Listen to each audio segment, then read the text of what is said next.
Bidan. 1. Seorang bidan di puskesmas mendapati ibu hamil dengan usia kehamilan 32 minggu mengeluhkan nyeri kepala hebat disertai pandangan kabur. Tekanan darah 160/100 mm raksa.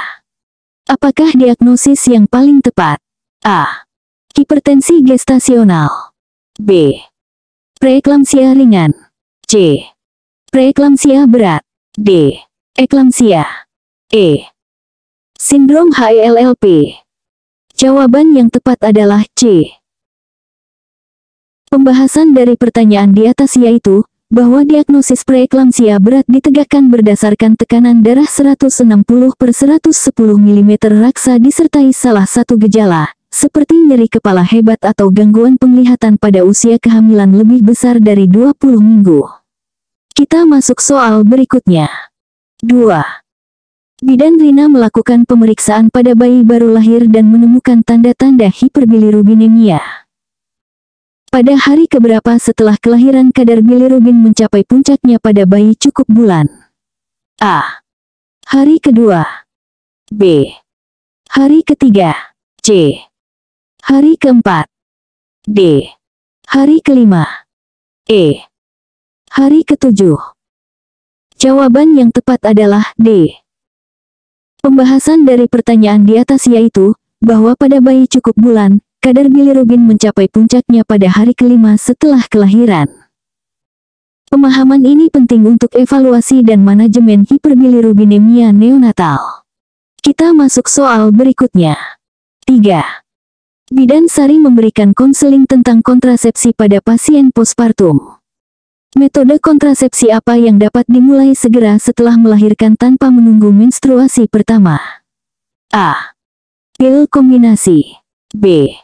Suntik DMPA. C. IUD. D.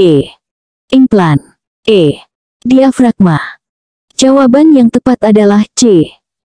Pembahasan dari pertanyaan di atas yaitu, bahwa IUD dapat dipasang segera setelah melahirkan atau dalam 48 jam atau setelah 4 minggu postpartum.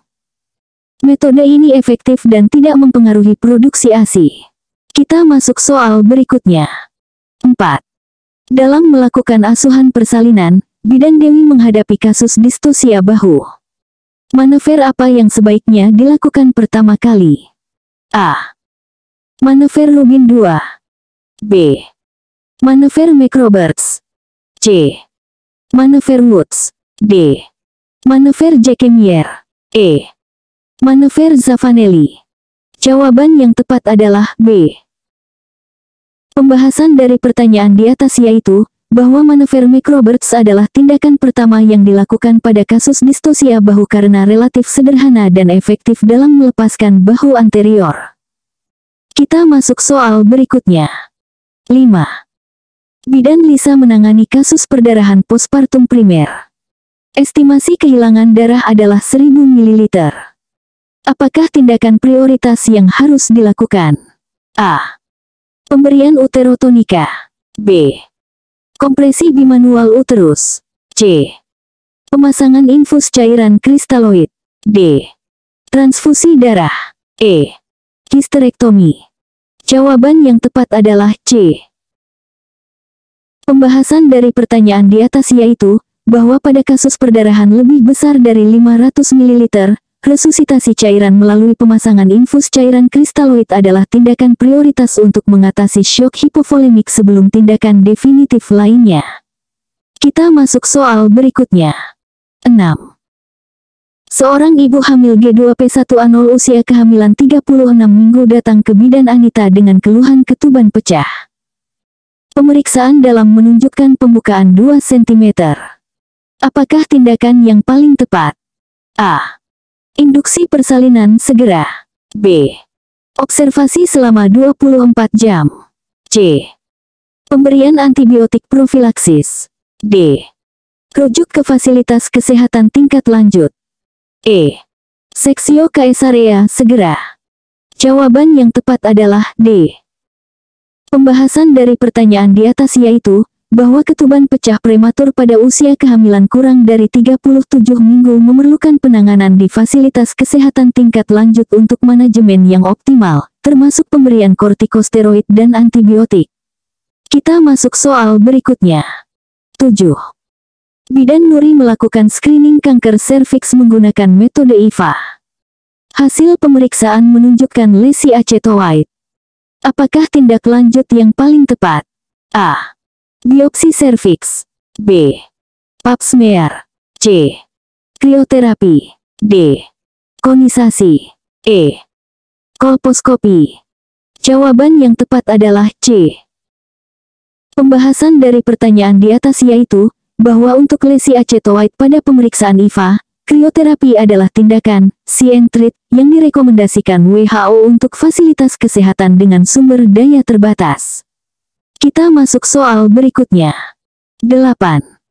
Dalam menangani kasus BBLR, Bidan Putri menerapkan metode kanguru. Berapakah suhu ruangan yang ideal untuk pelaksanaan metode ini? A. 22-24 derajat Celcius. B. 25-28 derajat Celcius. C. 29-31 derajat Celcius. D. 32-34 derajat Celcius. E. 35-37 derajat Celcius. Jawaban yang tepat adalah B. Pembahasan dari pertanyaan di atas yaitu, bahwa suhu ruangan ideal untuk metode kanguru adalah 25-28 derajat Celcius. Suhu ini memastikan bayi tidak terlalu dingin atau terlalu panas selama kontak kulit ke kulit. Kita masuk soal berikutnya. 9. Bidan Ratna menemukan kasus ibu hamil dengan HB 8 gram del pada usia kehamilan 28 minggu. Berapa dosis zat besi yang harus diberikan per hari? A. 30 mg. B. 60 mg. C. 90 mg. D. 120 mg. E. 180 mg. Jawaban yang tepat adalah D. Pembahasan dari pertanyaan di atas yaitu, bahwa untuk anemia sedang atau HB7-9,9 gram del pada kehamilan, dosis zat besi yang direkomendasikan adalah 120 mg per hari selama 3 bulan. Kita masuk soal berikutnya. 10.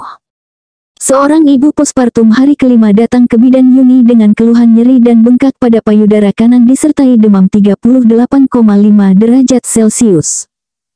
Apakah diagnosis yang paling mungkin? A. Pembengkakan payudara. B. Mastitis. C. Abses payudara. D. Tromboflebitis vena payudara. E. Kanker payudara inflamatori. Jawaban yang tepat adalah B. Pembahasan dari pertanyaan di atas yaitu, bahwa gejala nyeri, bengkak, kemerahan pada payudara disertai demam lebih besar dari 38 derajat Celcius pada masa pospartum mengarah pada diagnosis mastitis, yang memerlukan penanganan segera dengan antibiotik dan manajemen laktasi. Kita masuk soal berikutnya.